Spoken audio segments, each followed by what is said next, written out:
পথের পাঁচালীর যে আখ্যান সেটা অত্যন্ত দেশি, আমাদের চেনা জানা কাহিনী।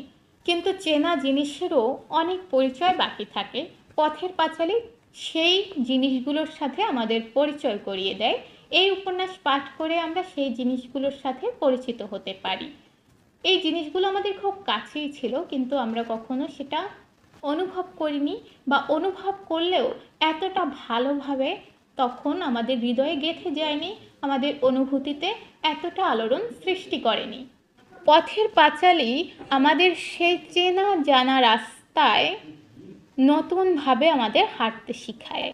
গ্রাম্য জীবনের চেনা জানা জিনিসগুলো দুটি শিশুর শৈশব চমৎকারভাবে পথের পাঁচালী উপন্যাসে ফুটিয়ে তুলেছেন বিভূতিভূষণ বন্দ্যোপাধ্যায়। এখানেই তার উপন্যাসের বিশেষত্ব।